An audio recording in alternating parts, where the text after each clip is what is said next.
Welcome back नाज़रीन। बात हो रही कराची के बाई इलेक्शंस के हवाले से 239 और 237 के अंदर जो ज़िमनी इंतखाब होने जा रहे हैं। सख्त मुकाबला है लेकिन सवालात बहुत सारे हैं। पीपल्स पार्टी का मौका भी आपने जाना। इस वक्त एमक्यूएम की जानिब से महफूज यार खान हमारे साथ ऑन कॉल मौजूद है। महफूज भाई बहुत शुक्रिया ज्वाइन करने के लिए। सबसे पहला सवाल और बड़ा कॉमन क्वेश्चन है जो मैंने पीपल्स पार्टी से भी किया, 239 के अंदर तो पीपल्स पार्टी आपके हक में दस्तबरदार हुई है, 237 में आप क्यों नहीं हो गए उनके हक में दस्तबरदार? 237 में अगर ये हमसे रिक्वेस्ट करते तो इस पे सोचा जा सकता था, क्योंकि ये हमारी हलीफ जमात है। लेकिन इन्होंने शायद कोई बाकायदा पार्टी से कोई राब्ता नहीं किया। अच्छा, मेरे इल्म में तो नहीं ये बात। चलें, अगर एक तरफ ये बात मान लेते तो 237 में कैसे दस्तबरदार हो गई आपके लिए? बगैर राब्ता किए हो गए थे क्या 239 में? 239 में तो हमारा कैंडिडेट जो था ख्वाजा सोहेल मंसूर 1006 वोट से जीता हुआ था। ठीक है। और उसको उन्होंने 336 वोट से हराया हुआ डिक्लेयर किया। और तो चीमा साहब जीते थे ना तकरीबन 70,000 वोट लेके। मेरी बात तो सुन ले, उसमें हमने वो रिजल्ट भी लगाए हुए हैं उस इलेक्शन पिटीशन में जिसमें ख्वाजा सोहेल मंसूर जीते हुए थे। ठीक है। तो ये तो हमारी जीती हुई सीट थी और जिसको जबरदस्ती अपना आरटीएस के कंधे पे ले लिया गया। तो इसलिए, और क्योंकि हमारा जो इलेक्शन कमेटी जो है वो इस बात में एम्पावर्ड होती है कि वो पार्टी को अपनी सिफारिशात दे। इत्तेफाक से मैं उस इलेक्शन कमेटी में नहीं हूँ, मुमकिन है कुछ बातचीत हुई हो जो मेरे इल्म में ना हो।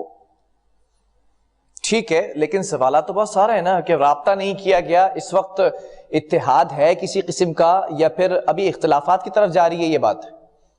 देखिए, इख्तलाफ और इत्तेहाद तो अपनी जगह चलते रहते हैं।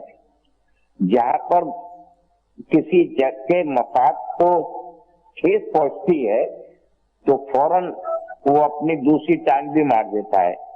हमारा पर्पज ये है कि इस शहर में ये बाई इलेक्शन हो जाएंगे, इसके बाद बल्दियाती इंतखाबात हैं और एमक्यूएम पाकिस्तान, क्योंकि हम इसको अपना शहर कहते हैं। ठीक है। और हमारी कोशिश ये है कि हमारा मेयर यहाँ से इलेक्ट हो, तो हम अपनी पूरी काविशें करेंगे।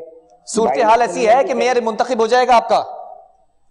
देखिए, मेयर तो जब मुंतखब होता है जब आपका मेजॉरिटी जो जीते हुए हो, चेयरमैन वाइस चेयरमैन और। ठीक है। तो अभी तो इलेक्शन हुआ नहीं है, इसलिए हम कोई दावा कर नहीं सकते हैं। पिछली दफा हमने दावा नहीं बड़ी बात है, बड़ी बात है महफूज भाई। पहले तो हम देखते थे इंतखाबात होने से कई अरसा कबल पहले ही पेशगोई हो जाती थी कि मेयर हमारा ही आएगा। इस बार थोड़ा सा एमक्यूएम हिचकिचाहट का शिकार है या लचक दिखा रही है? आप इसको इस अंदाज से ना ले, मेयर तो हो गई हमारा।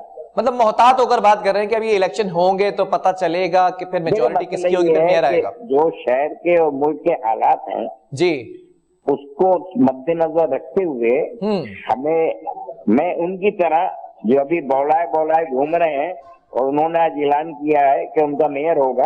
अच्छा। जिनका एक काउंसिल के बिना जीता इस शहर से, तो अब वो मेयर भी जिताएंगे, देख लेंगे।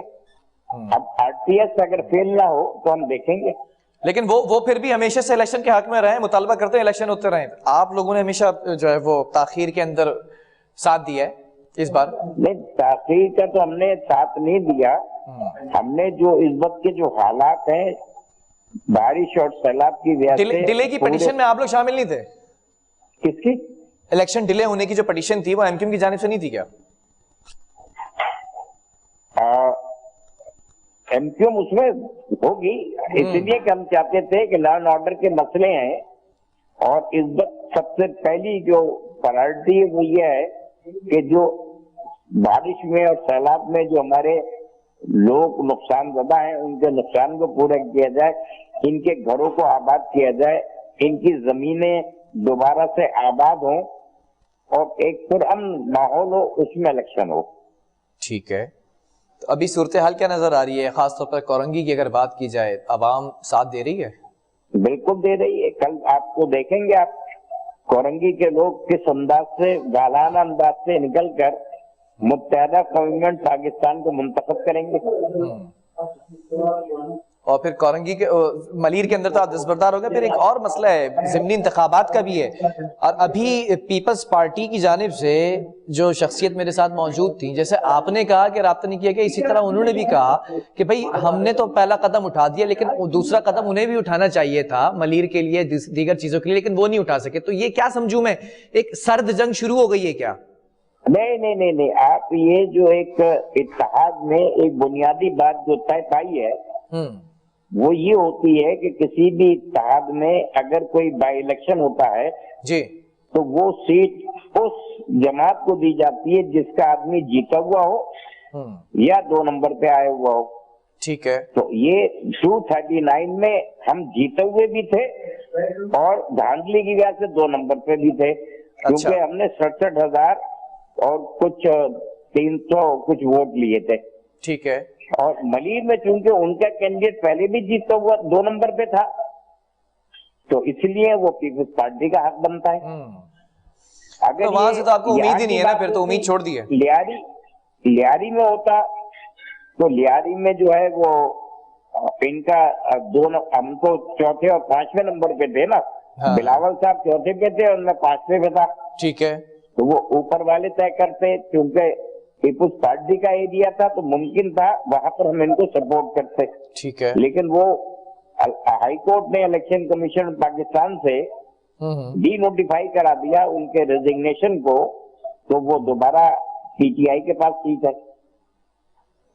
अभी सिचुएशन क्या है, क्योंकि पीपल्स पार्टी का तो मेरे पास मौकफ आ गया, वो ये कह रहे वफाक के साथ बैठे हुए आप पीडीएम का हिस्सा नहीं थे, तो इसका मतलब मैं ये समझूं कि सिंध हुकूमत के मुखालफत में जा रहे हैं आप और वफाकी हुकूमत के साथ चल रहे हैं इस वक्त।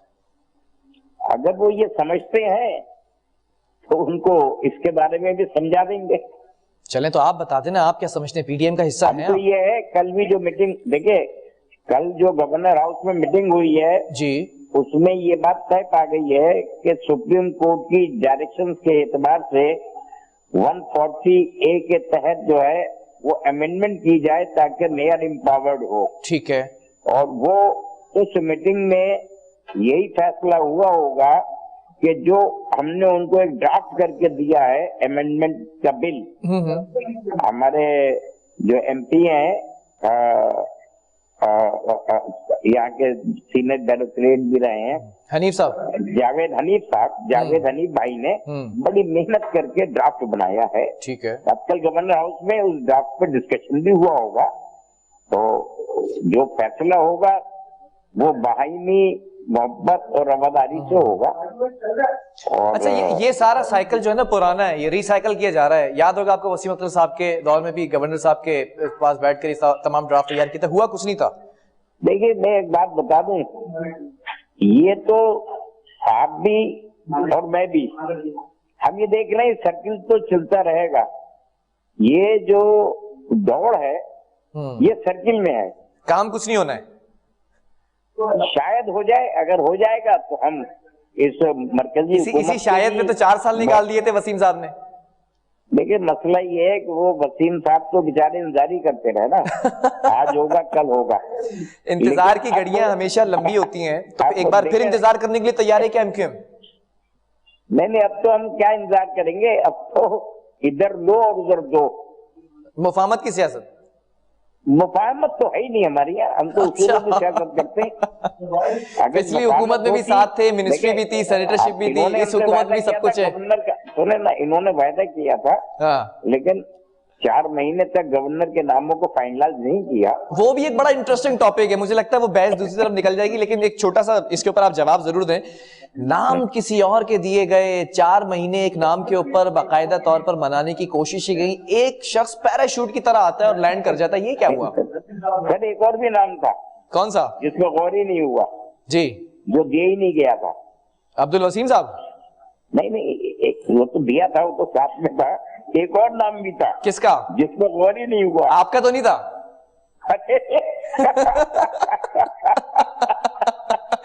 आपका ही नाम था? गौर ही नहीं हुआ।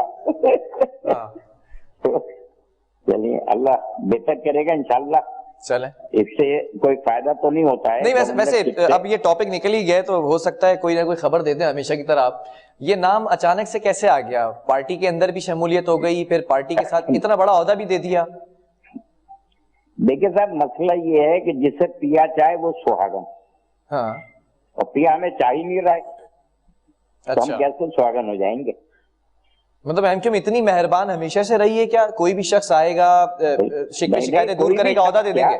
ये हमारा बड़ा पुराना साथी है, अपना काम किया इसने, ठीक है, और ये उतना ही पुराना, वो एक खिलाफत की बुनियाद पे पार्टी से जी, इनको अलग किया गया था। लेकिन मुझे याद है और सेनेटर नहीं बनाया था, मुखालफत की गई थी सेनेटर पे, डायरेक्ट गवर्नर बनाया है। जब खालिद मकबूल सिद्दीकी भाई ने जलसे में ऐलान किया कि हम इत्तेहाद के खातिर तमाम लोगों को दावत देते हैं हाँ, कि वो दोबारा आ जाएं, तो इन्होंने खालिद भाई से रास्ता किया। कामरान ये तो बड़ी अच्छी बात की है आपने। मैं पहले भी सवाल कर चुका हूँ आपकी सियासी जमात के नुमाइंदों से, फारूक सत्तार को भी फिर बुला लें, सरबरा बना देते हैं। फारूक सत्तार को बुला लें, फिर अगर आपने दावत दी है खालिद मकबूल ने, तो बुला के सरबरा बना दें। उनको तो ओपन दावत दी गई है, लेकिन आज वो जो ने इंट्रा पार्टी इलेक्शन में जो पिटीशन फाइल की थी, हाँ, वो इलेक्शन कमीशन ने डिसमिस कर दी। अच्छा, तो अब फारूक भाई को हम खुले दिल से कह रहे हैं कि वो आए, हम उनका इस्तकबाल करेंगे। तो पार्टी में उनके लिए बड़ी जगह है, और वो उनकी सर्विसेज को प्रमोट, मतलब ये उसी जगह पर वापस आएंगे जिस जगह से छोड़कर गए थे? ये तो आए तो सही, फिर देखेंगे। जगह तो बनाई जाती है, दी थोड़ी जाती है। ठीक है, एमक्यूएम का स्कोप क्या नजर आ रहा है? आवाम साथ देगी? आज खान साहब भी आ गए हैं, खान साहब ने भी बड़ी गर्मा गर्मी की है, जोश और जज्बे के साथ बड़ा जो है वो बात की है आज। अभी लगता है कि आवाम साथ देगी पीटीआई का? अभी तक उन्होंने हलफ नहीं लिया या ले लिया? क्या हलफ ले लिया नहीं लिया अभी? किस चीज का? अरे वही कि मैं जान दे दूंगा, और नियाजी सलूट। अच्छा, नियाजी सलूट के बाद उन्होंने कहते हैं ना कि मैं अपना आइन का वफादार रहूंगा, लेकिन असेंबली टूटिया गलत तरीके से तोड़वाने की बात करते हैं। जिस असेंबली का ये मुंतखब हुए हैं उसमें जाकर बात करने को तैयार नहीं है। अब ये 9-8 सीटों पे इलेक्शन लड़ेंगे, अगर ये चंद सीटों पे मुंतखब हो गए, ठीक है, एक ही पे हलफ लेंगे ना। हाँ, तो बाकी पे फिर इलेक्शन हो जाएंगे। मैं तो ये तो हमारे लोगों को सोचना चाहिए। ये तो मानना पड़ेगा ना कि वोटर सबसे ज्यादा इनका ही है, फिर अगर सारी सीट्स पर आ जाते हैं, ये जीत जाते हैं। सुनिए तो सही ना, इनको तो 280 सीटों पर लड़ना चाहिए। ये इस वक्त 7 सीढ़ी है, ये 98 में जाएंगे और फिर नीचे आकर 2 नंबर पे आ जाएंगे। चलो ये तो देखा जाएगा ना। लेकिन एक सवाल यहाँ पर और है, वो याद है ना, याद माजी अजाब है यार। अब पहले एमक्यूएम जो है वो पीटीआई के साथ थी, जब पीटीआई फेडरल गवर्नमेंट थी, फिर उसके बाद नाराजगी बढ़ती गई, पेचीदगियां बढ़ती गई, दूरियां हुई, फिर उसके बाद बड़ा आखिर में जाकर अदम एतमाद की तहरीक के अंदर पीडीएम का साथ दिया गया। अभी भी ऐसा लग रहा था एमक्यूएम नाला नजर आ रही थी मौजूदा हुकूमत से, तो क्या अलग हो सकती है आने वाले दौर में? जब हमने देख लिया कि टोटल जो है हमारी व्यय से पूरा होगा, ठीक है, तो हमने कहा चले हम भी, क्योंकि इन्होंने हमारे साथ जो लॉलीपॉप दिए थे, जो कराची पैकेजेस ऐलान किए थे, उस पर किसी पे अमल दरामद नहीं किया, कोई प्रोजेक्ट नहीं शुरू किया, तो हमने कहा शायद इस अब जो गवर्नमेंट आएगी। अच्छा, यही बात है या फिर पीडीएम से कोई बड़ी ऑफर थी? ऑफर तो अब हमें कोई नहीं देता, पता नहीं आप लोगों तक कहां तक खबर आ जाती है। हाँ, हम तो नोट गिनने के चक्कर में घूमते रहते हैं, हमारे यहाँ तो बिजली का बिल देने के पैसे नहीं है। खबर तो ये भी आ रही थी कि एमक्यूएम इस हुकूमत से भी नाराज नजर आ रही थी अगर गवर्नर बनते। नहीं तो नाराजगी तो जो जो उसूल आपने तय किए हैं, जो चीजें आपने देनी है वो तो देना। अब ये पार्टी का मसला है कि वो किसको वहां पर नॉमिनेट करता है। अगर पार्टी इनके अलावा किसी को नॉमिनेट करती, वो हलफ उठा लेता। चलें, दोनों बाई इलेक्शन की सीट्स के हवाले से बता दें, क्या लगता है कितने % चांसेस हैं? 10% चांसेस हैं। अच्छा। हमारी अपनी सीट पे और पीपुल्स पार्टी की उनकी सीट पे। मतलब ये कॉन्फिडेंस है या ओवर कॉन्फिडेंस? ये ओवर कॉन्फिडेंस कह लें, कॉन्फिडेंस तो परसों आएगा जब बैलेट पड़ रहा होगा। चले, बहुत शुक्रिया। महफूज यार खान एमक्यूएम की जानिब से हमारे साथ मौजूद थे। 100% चांसेस नज़र आ रहे हैं एमक्यूएम को अपनी जीत के। अब देखना यह है कि जब बाई इलेक्शंस होते हैं तो ये सीट किसके हिस्से में जाती है, किसके सर पर ये सहरा सजता है। वक्फा लेंगे, इसके बाद सिक्योरिटी प्लान के हवाले से बात करेंगे। बल्दियाती इंतखाबात के अंदर किस तरह से सिक्योरिटी को फुल प्रूफ बनाया जाएगा।